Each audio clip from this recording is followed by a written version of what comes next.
We offer our most respectful obeisances to all the Vaishnavas who are just like and they are full of compassion for the fallen conditioned souls.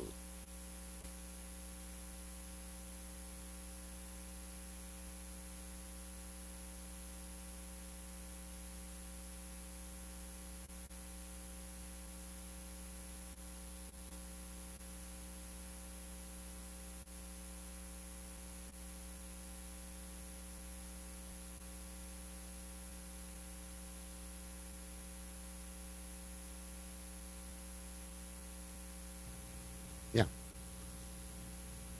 Thank you. No, I'm fine.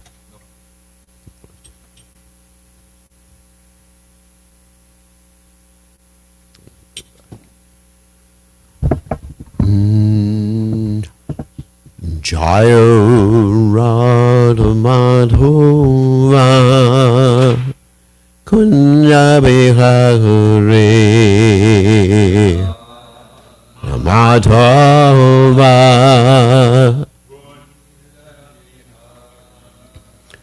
Jaya Radha Madhova Kunya Bihare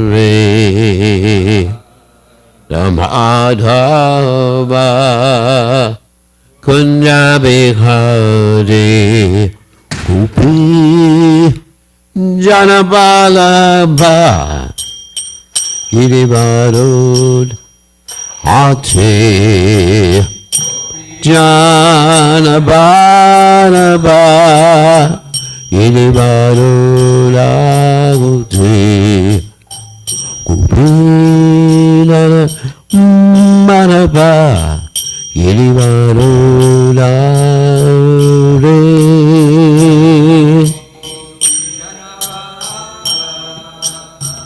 Re Badaja Yasuranandana Brajajana Ranjana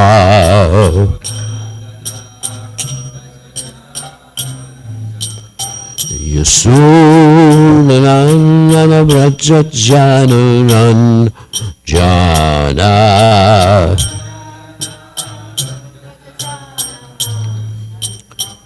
Jamuna Tira Banachari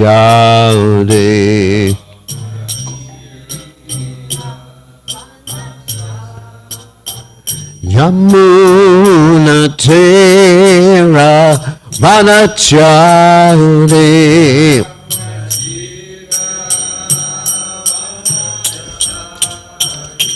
Jai Radha Madhura Kunya Bhikhavotri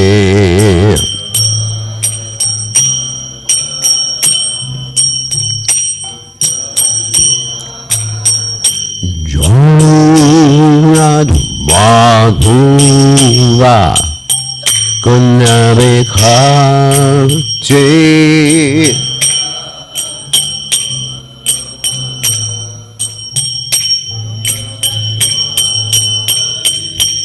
Gopi Janabalabha Girivarudhari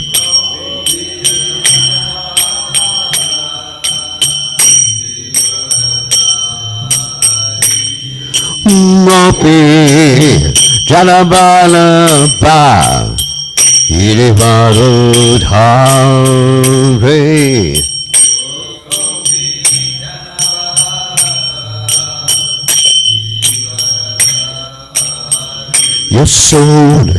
Yasunanana Brajajana Ranjana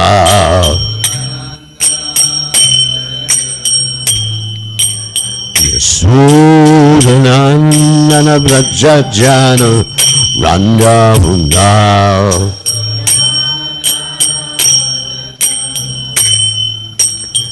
Jamuna Tira Vanachauti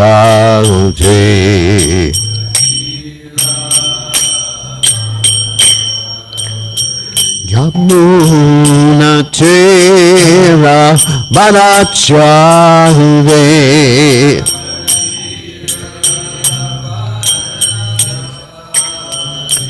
Jaya Radho Madhuva Kunja Bikhare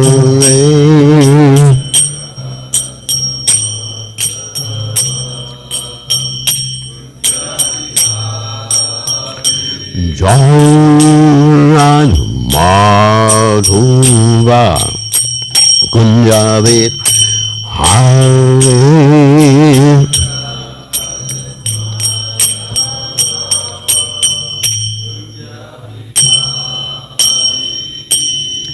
Jai Om Vishnu Pad Paramahansa Paravitakacharya also Tada Sutashi Shimad, His Divine Grace Savaya Chananada Bhaktivedanta Goswami Srila Prabhupada ISKCON Founder Acharya Srila Prabhupada Kichaya Ananta Koti Vaishnava Vrinda Namacharya Shri Haridas Thakur Kajai Prem Se Kaho Sri Krishna Chaitanya Prabhu Nityananda Shitwai Gadadha Shivasili Gaur Bhaktavan Kajai Shri Shri Radhakrishna Gopi Gopinath Simon Kunda Radhakunda Giri Govardhan Kajai Vrindavanam Kajai Maturalam Kajai Jagadada Sami Kajai, Munamai Kajai, Simat Lasi Devi Kajai, Samaveda Bhakta Vrinda Kajai, Gaur Parimalanda Hari Haribo. All glory is the assembled devotees. All glory is the assembled devotees. All glory is the assembled devotees. All glory is to Shri Guru and Gauranga. Srila Prabhupada Kajai, Nama Om Vishnu Padaya. Krishna Pristaya Budle, Shrimati Bhaktivedanta Swami Namani Namaste, Saraswati Devi, Gauravani Pachani, Nivasesha Shunyavadi, Pashtata Deshatari. So we are reading from the Srimad Bhagavatam 10th Canto, 58th chapter, text 48.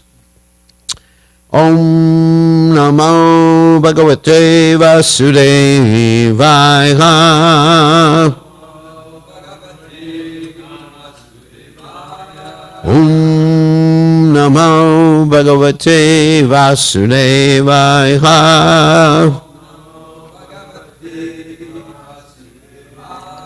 Om Namo Bhagavate Vasudevaya.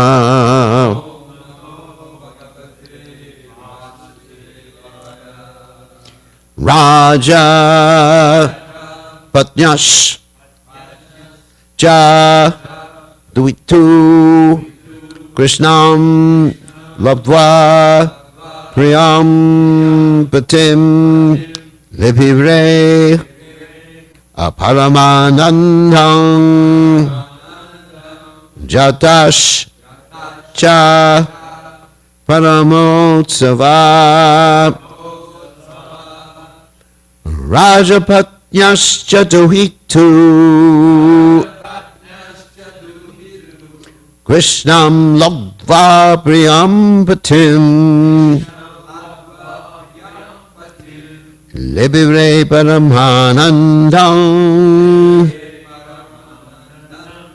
Jatascha Paramotsava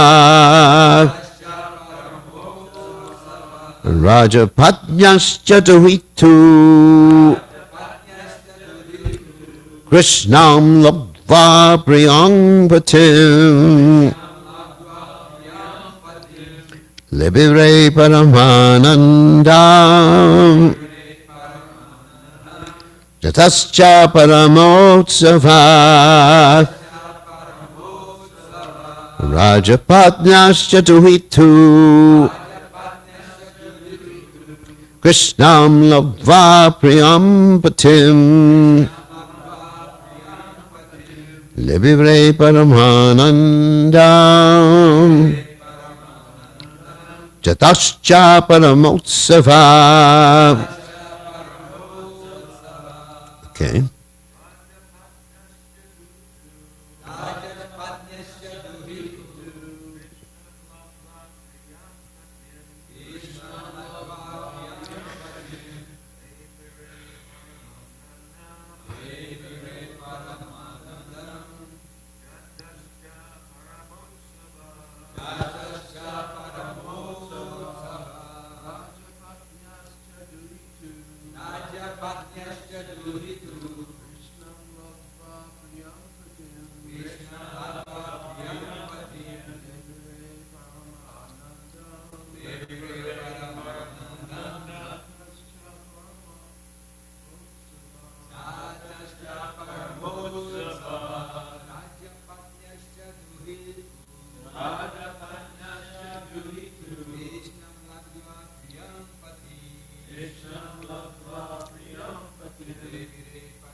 Ladies. Chapatnasya duhitu Apanyam Paramanandam Jatasya Paramotsava. Okay. Raja of the king. Patya, the wives. Cha, and Duhitu, of his daughter. Krishnam, Krishna. Lodva, obtaining. Priyam, dear. Patim, husband. Lebivre, they experienced. Parama, the greatest. Anandam, ecstasy. Jata, there arose. Cha, and. Parama, the greatest. Utsava, festivity. Translation: the king's wives felt the greatest ecstasy upon attaining Lord Krishna as the dear husband of the royal princess, and a mood of great festivity arose. You can repeat. The king's wives felt the greatest ecstasy upon attaining Lord Krishna as the dear husband of the royal princess, and a mood of great festivity arose. So there's only one commentary, which is by Jiva Goswami, and no commentaries by the followers of His Divine Grace Srila Prabhupada. So Jiva Goswami states that the king's wives felt the highest bliss when their daughter obtained her desired Priyam husband. Therefore, a huge festival took place. So I'm going to read the next few texts. This is explanatory, and it explains, actually, it's interesting, the wives, just a little interlude here, just like we see sometimes at the weddings, the women become, all chatty and blissful, like this. So here the wives are mentioned, and not the other relatives, which is interesting, because the ladies really get into the marriages. And of course, in this particular case, this marriage is with Krishna. So it's not just mundane bliss like the ladies experience, which is sort of oh my God, sometimes a sublimation or projection of their own needs. But so, anyway, sorry, ladies. But it is actually spiritual bliss because they are seeing Krishna to get together with his eternal consort. So, anyway, we'll continue reading the text. Text 49. Shankha Beryana Kanedur Gita Vajja Dvijashisha Nara Nariya Pramodita Suvasashra Ganankuta. Conch shells, horns, and drums resounded, along with vocal and instrumental music and the sounds of brahmanas invoking blessings. The joyful men and women adorned themselves with fine clothing and garlands. So Jiva Goswami comments in this regard. There's a short commentary here, because these are mostly explaining what happened rather than philosophy. The various sounds of conches, etc., helped produce the festivity mentioned in the previous verse. The instruments accompanied the singing with rhythm. Dancing was also present. This produced joy in the men and women who were wearing fine clothing, garlands, and ornaments such as earrings. Big festivity. So texts 50 to 51, they're combined, and I think this is what we'll speak about. Dashadenu sahasrani parivarham adadvipu yuvatinam tri sahasram nishkagriva suvasasam navanaga sahasrani nagatschatta gunanratan Radhachata Gunhan Ashvan Ashvatschata Gunandanhan. As the dowry, powerful King Dagnajit gave 10,000 cows, 3,000 young maidservants, wearing golden ornaments on their necks and bedecked in fine clothing, 9,000 elephants, 100 times as many chariots as elephants. Oh my God.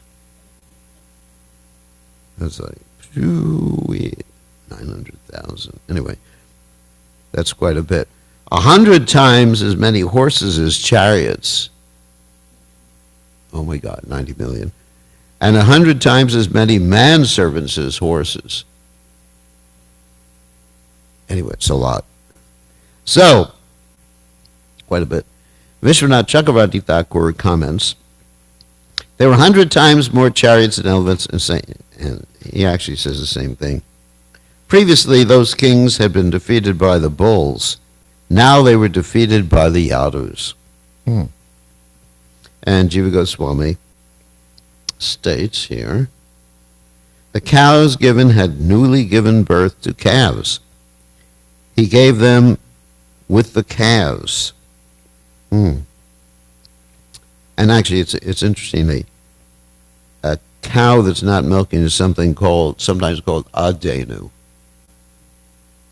You know, it's a cow, but somehow or other it's not giving milk. So giving milk is actually more auspicious if the cow is giving milk. The king was fully capable of giving Prabhu all these items. Cows are mentioned first because they were the best donation, or since cows were very pleasing to Krishna. The servant girls are mentioned before the elephants and chariots because of their superiority of service, etc. Successively, more elephants, chariots, horses, and foot soldiers were given. The number of maidservants was only a third of the number of elephants. Nishkas only are mentioned since this was their main ornament. But it is understood that maidservants also wore other ornaments. The singular nagat, ratat, and ashvat are used to indicate a class. Naran refers to servants and foot soldiers.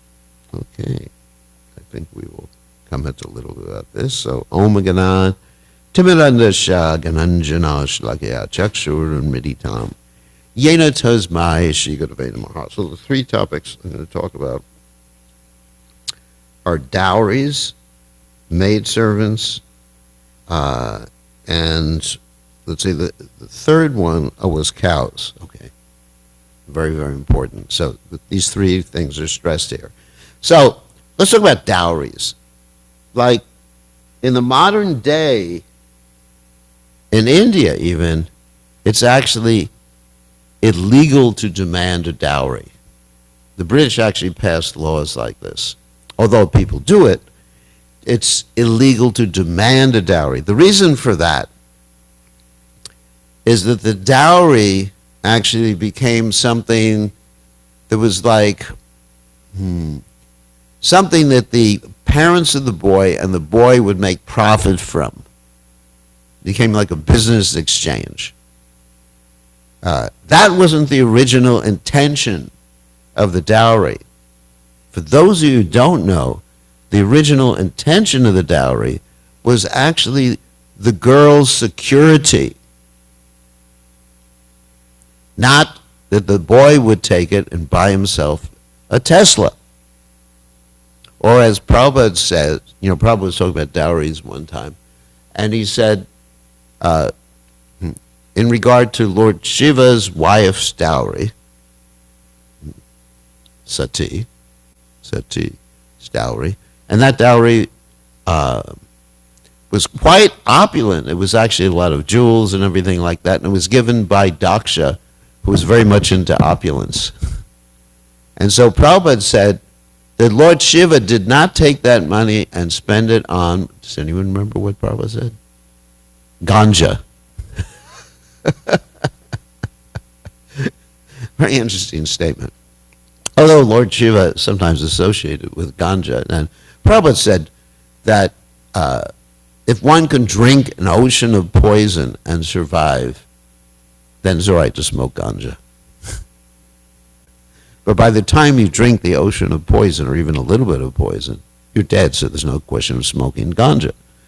So that was the intention. It was kept, and sometimes it was actually kept in the gold, as gold, usually as gold. That's why you see in India that there is so much stress on gold. I think India is one of the largest, if not the largest consumer of gold in the world. And even if you go into certain airports in India, they will actually search you to see if you have gold on you. Isn't it true? Especially in South India, like Bangalore and places like that. North India, I haven't experienced that. They never search me for gold. But it's because there's a lot of money to be made with gold because of the dowry system and everything like that, and because of the gold jewelry. Lady would keep her, sometimes Prabhupada said that the threads on the saris would be made of gold. And that's how the wealth would be kept. Or in the jewelry. And in India, boy, so much information is coming to mind. All the dacoits understand that. And they actually know where the ladies keep their jewelry. Is it true? And they go into the house. And even in America, the robbers know to target Indian houses. And they know exactly where, I'll tell you where the ladies keep their jewelry. They keep it like underneath the dresser. Like, not in the drawers themselves, but you open up the drawers and you put it underneath the drawers. And then the robbers know that. And so you find, like in Cary or something like that, there's quite a few robbers who break into the houses. They wait because they know about their lady's dowry. Anyway, so this dowry system is an important system. It's not simply something from the past that should be eliminated. Although it shouldn't be demanded. There's an interesting story Prabhupada tells. I have it here. This is actually from the Chaitanya Bhagavat Adi Kanda about a devotee who didn't have any money for dowry, and yet the marriage still took place. So in other words, if someone has it, and the point is if they have it, that means the girl's accustomed to living at that particular standard.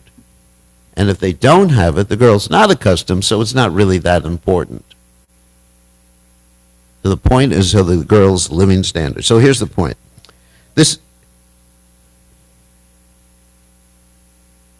Was that advertisement or agreement or something? So anyway, so those who have daughters, sometimes having a daughter is considered, oh my God, what am I going to do? I have to come up with a dowry. Not only you have to come up with a dowry, but you have to pay for the marriage. And sometimes we see people who get their daughter married in India, and even though they're quite old and ready to retire, they go into debt and they have to pay for the next 20 years. Not only the dowry, but so therefore, this dowry system, because it's an obligation to certain cultures in India, has actually caused a lot of distress with people. A lot of financial distress, and also the whole idea of showing off a big marriage just to impress the relatives and paying for all the relatives to fly in from around the world. Isn't that true? You can spend like hundreds of thousands of dollars, or in case of Ambani, tens of millions of dollars, because there's the whole idea of impressing people and your daughter's dowry. I mean, anyway, it shouldn't be an obligation. It should only be when the person can actually afford it without having to jump through hoops and actually destroy their whole life for the next 20 years. It's a really important consideration. So anyway, that's why it was declared. And then, okay, another thing about dowry before I read this story.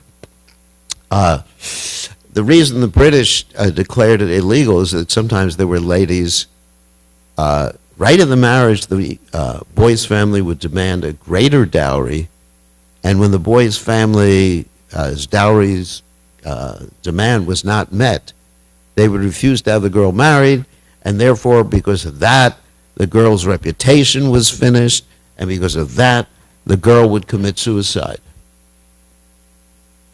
Or they would sometimes even throw the girl into the fire. So there was a reason the British declared it illegal.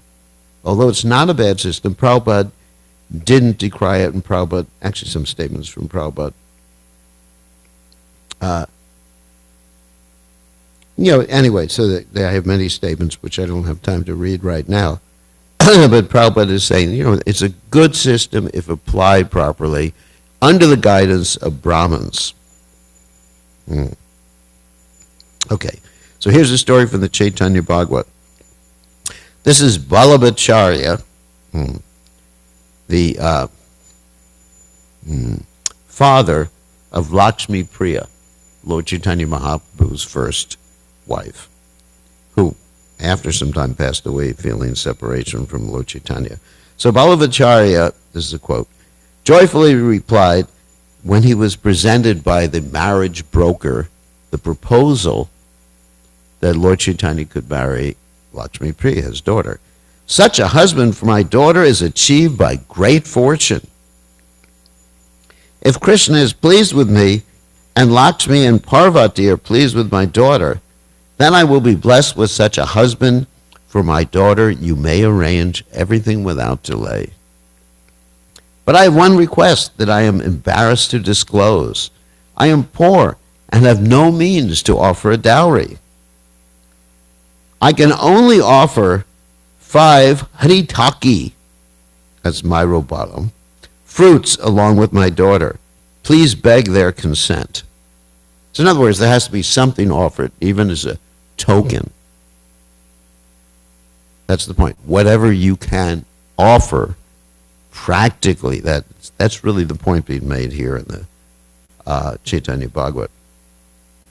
Hearing the words of Vallabhacharya, or Vallabhamitra, this is not the same Vallabhacharya who's the head of the Sampradaya, Vanamali Acharya, who is the marriage broker, happily completed all the formalities.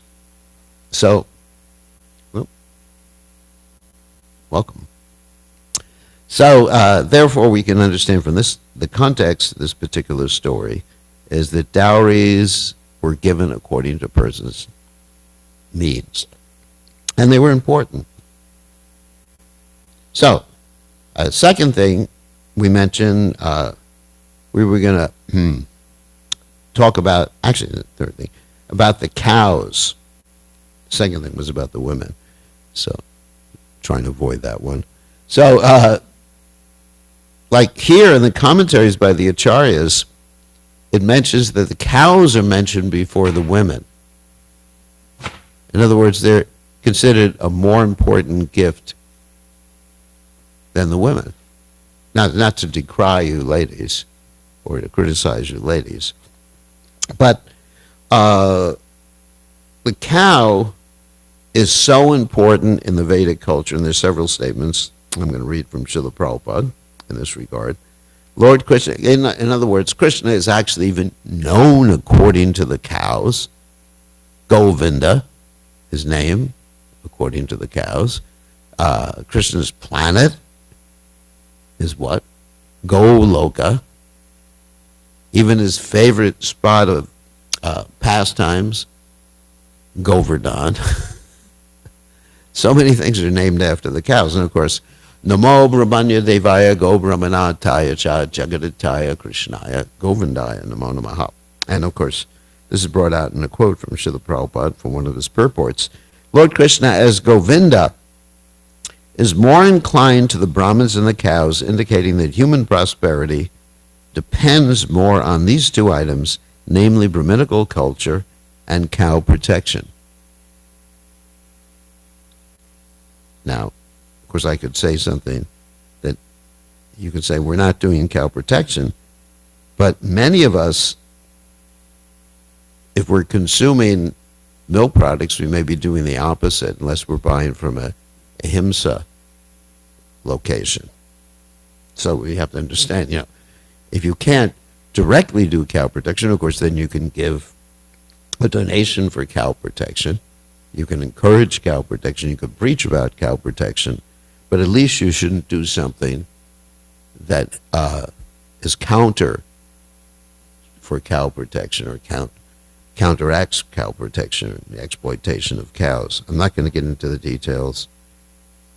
I'm not going to, even though I'd like to. Prabhupada said, Lord Krishna is never satisfied where these are lacking, cow protection, Brahminical protection, and culture. Just one more quote from Prabhupada. A society devoid of cow protection and Brahminical culture is not under the direct protection of the Lord. Just as the prisoners in the jail are not under the direct protection of the king, but under the protection of a severe agent of a king. So just by the fact that someone is not protecting the cows or exploiting the cows, then you're immediately put under the protection of Durga. Actually, not protection, direction, punishment. But Prabhupada actually used the word protection here. Protection of a severe agent of the king. That's interesting. Without cow protection and cultivation of Brahminical qualities in human society, at least for a section of the members of society, no human civilization can prosper at any length. And of course, Prabhupada would oftentimes attribute the wars and pestilence and even things, nowadays if Prabhupada was physically with us, he would probably attribute global warming, which is actually directly attributable to cow slaughter. You may think, well, it's attributable to driving too many cars or airplanes and things like that. Well, if you analyze scientifically, even scientifically, that most of global warming is due to either cow slaughter directly or indirectly. Indirectly, I mean things like cutting down thousands of acres every day in the Amazon forest to provide grazing land for cows that are going to be slaughtered and used by McDonald's and other places like that.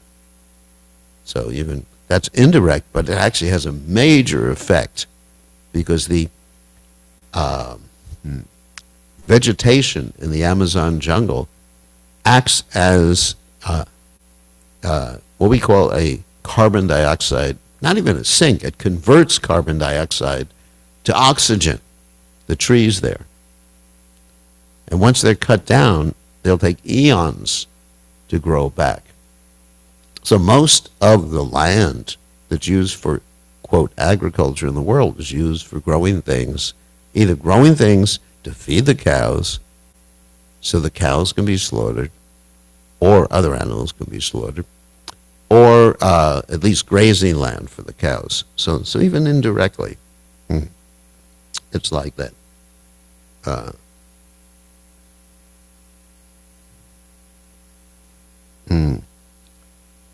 Just one more quote from Prabhupada, which I found quite interesting. The state or home where wealth and strength are not engaged in the advancement of Brahminical culture, God consciousness, and cow protection are surely doomed by providence. Doomed. Doom means there's no hope. Okay. These are Bhagavatam purports. I'm not giving the... And here in Teachings of Queen Kunti, Prabhupada says, because the cow is the most important animal, there's no injunction that one should not eat the flesh of tigers or other such animals. While living, the cows give... I'm skipping over a little. The cows give important service by giving milk, and even after death, they give service by making available their skin, hooves, and horns, which may be used in various ways. Nevertheless, the present human society is so ungrateful that they needlessly kill these innocent cows. Therefore, Krishna comes to punish them. So Krishna is coming either through directly or through his material energy and punishing these living entities. And finally, I want to talk about the maidservants, because we often hear that many girls, maidservants means girls, or associates of the princess, are given, and there's quite a few. And you're thinking, is this slavery? Are these girls actually enslaved and forced to go? And what is their future like? What a miserable life just being a maidservant your whole life. Well, it's not exactly that bad. First of all, they're friends of the queen or of the princess, and they have a friendly relationship. Secondly, it's not that their life is completely miserable. Either they have a relationship with the king later on, and they give birth to children, and and we see that, of course, even in the Mahabharata. We have Dhritarashtra and Vidura, of course, who was born as the son of a maidservant. So there were maidservants there. Or they're allowed to get married to other people, but they continue to associate with the queen, and they enjoy, Prabhupada said, royal opulence along with the person they're serving. It's not that they sit on the throne or anything like that, but they actually enjoy, the food and everything like that, because they're friends. Very important point. And they are independent. They're not slaves. So why so many? That's another point. Another point Prabhupada makes, that in Vedic culture, there were very few marriageable men, at least of the higher classes. The reason for that, as Prabhupada explains very nicely, that originally many, many more girls were born than boys. Nowadays in India, because of this dowry system and the cost of the marriage and everything like that, they have abortions. Unfortunately, they even have ultrasound trucks that go to the different villages so the people could see whether the lady's going to give birth to a boy or a girl. And then they decide, even though it's illegal, still it's done. But traditionally, there were many, many more girls than boys being born. And also because of the culture that was stressed, there was a lot of stress on renunciation, especially the higher classes, especially the Brahminical class. So the boys were trained up like that, and they were trained up that if you can avoid getting married, then you can just devote yourself to Brahminical culture or spiritual life like that. So there was a scarcity of husbands. And in the Vedic culture, it was considered very important to have the ladies protected. Extremely important. Because as it's mentioned in the Bhagavad Gita, Arjuna is very concerned when he contemplates the possibility of all the men being killed in the Battle of Kurukshetra, and there being no husbands for the ladies. And then you have all these unprotected ladies. Now you may say, why do the ladies need protection? It's an interesting point. And you see, because there's emotions, and the ladies can be exploited by unscrupulous men. So that's why the father would protect the daughter. In fact, we even have these instances, like with Devahuti. She was so much protected, she was on the roof of her palace, practically the only people who could take care of her were their other ladies, or I guess they had eunuchs also. And she was protected. One Gandharva saw her plane, she was so attractive, and he fell off of his airplane because he was so attracted to her beauty. But still, it's very, very important.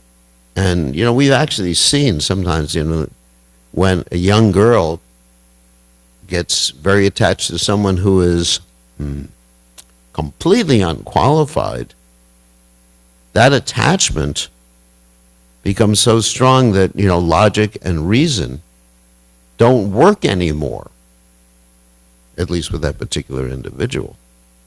So the girls had to be protected, and also, the men sometimes would they would use physical strength. So anyway, in any case, the girls, the ladies, they had to be protected in Vedic society. So this was also an arrangement so the ladies could be protected. So it's not something that's cruel.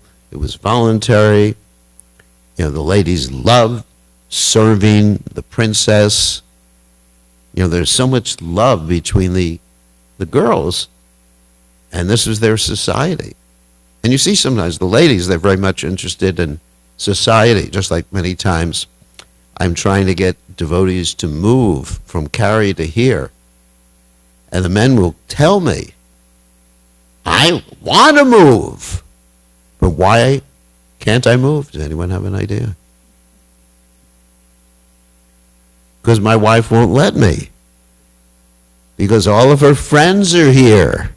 I said, come to the temple, No, our society are. So this provided the ladies with a wonderful sangha of friends, and they were happy. So, what's that? Yeah, but I tried it. It doesn't work. It really doesn't work because their friends are there. Social life is very important. And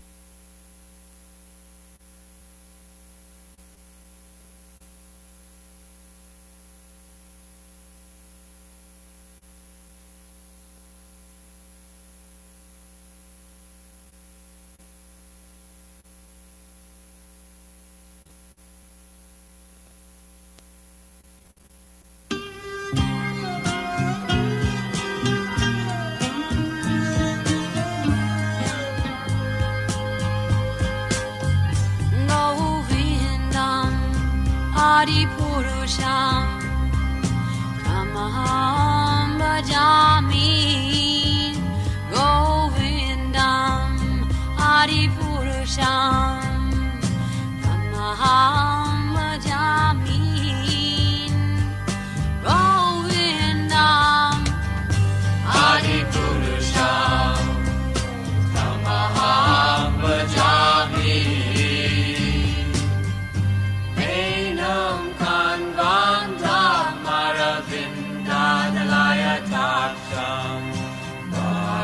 Bhagavatam Samasitam Buddha Sundarangam Kandar Agom Vidamaniya Vishesha Shobham Govindam Adi Purusham Tamaham Bhajami Govindam Adi Purusham Tamaham Bhajami Govindam Adi Purusham Tamaham Bhajami Angani Yasa Sakalen Kriya Priti Manti Vasyanti Panti Kayanti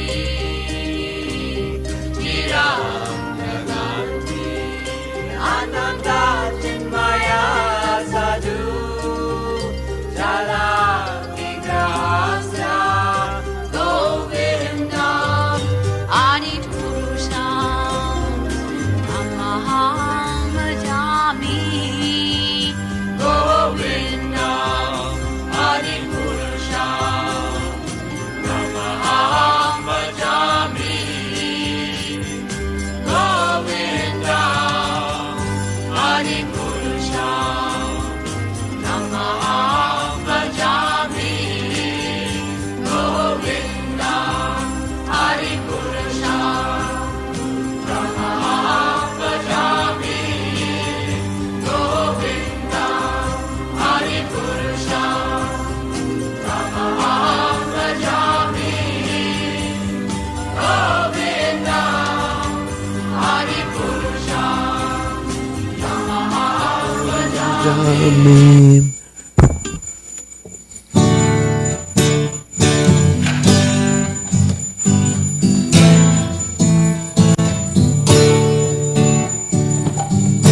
Namaho Vishnupadaya Krishna Prasthaya Buddhaya Srimate Bhaktivedanta Goswami Day.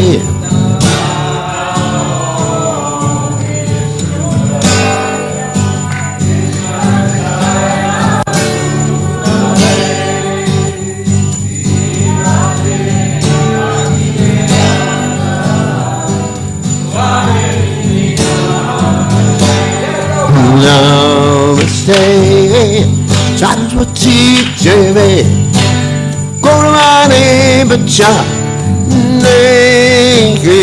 Nirvisesha Shunyavani Paschachava Desatanande.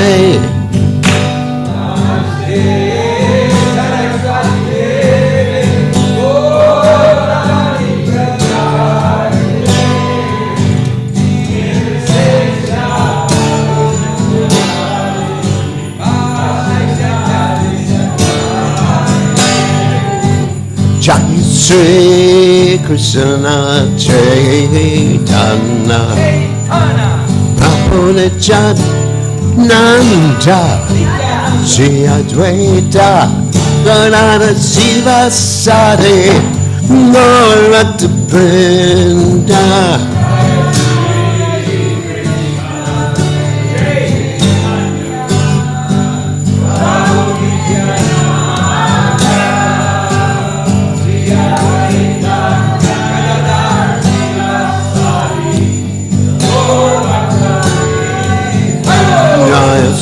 Shri Krishna Chaitanya Prabhu Nityananda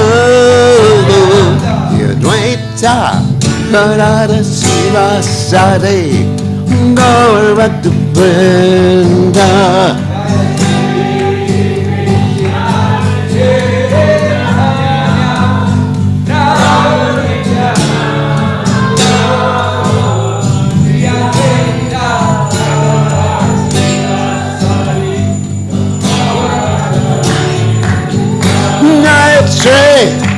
Krishna Chaitanya Prabhu Nityananda Advaita Gadadhara Sivasadi Gaur Bhakta Vrinda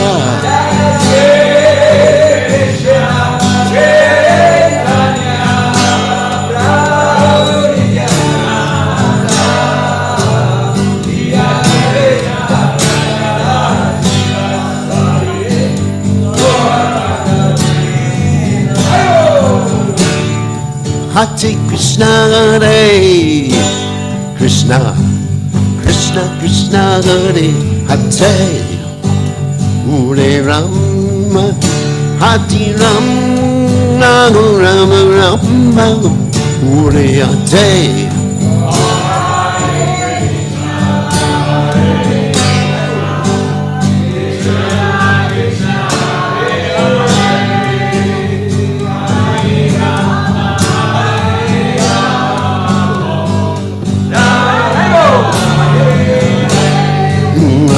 Hare Krishna, Hare Krishna, Krishna Krishna, Hare Hare, Hare Rama, Hare Rama, Rama Rama, Hare Hare.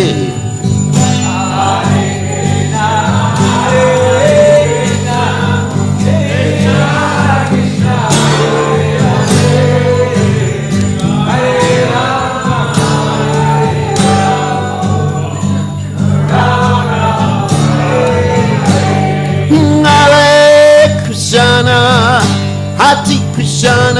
Krishna Krishna, Hare Hare, Hare Rama, Hare Rama, Rama Rama, Hare Hare.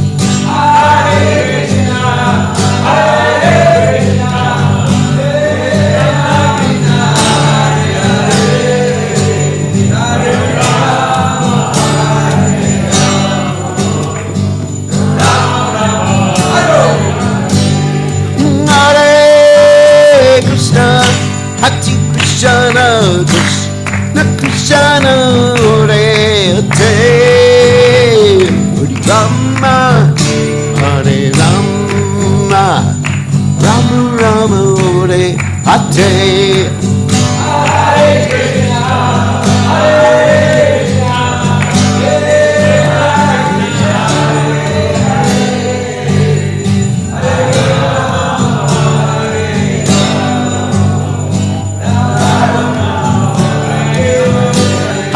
Krishna, Hare Krishna, Krishna Krishna Hare Hare, Rama, Hare Rama, Rama Rama, Hare Hare.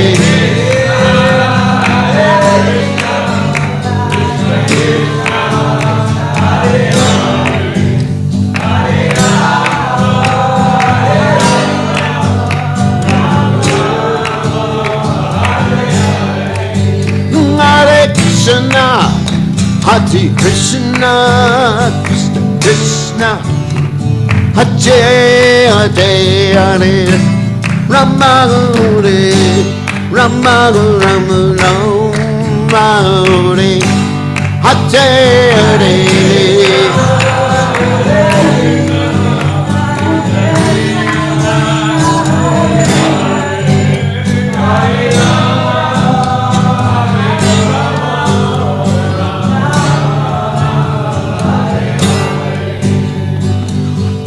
Krishna, Hare Krishna, Krishna Krishna, Hare Hare, Hare Ram, Hare Ram, Ram Ram, Hare Hare. Hare Krishna, Krishna Hare Hare, Hare Ram, Hare Ram, Ram Hare Hare. Hare Krishna, Krishna Krishna, Hare Hare, Hare Ram, Hare Ram, Ram Ram, Hare Hare.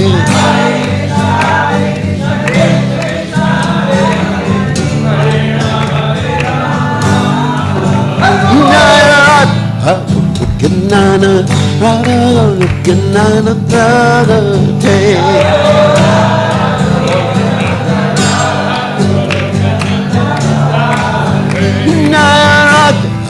Looking on a rider, looking on a brother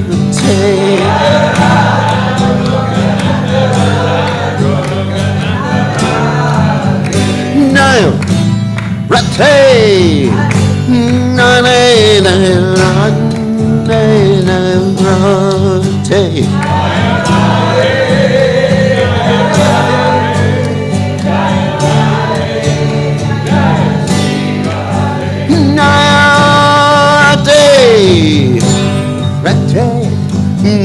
Rate, Jaya Rate,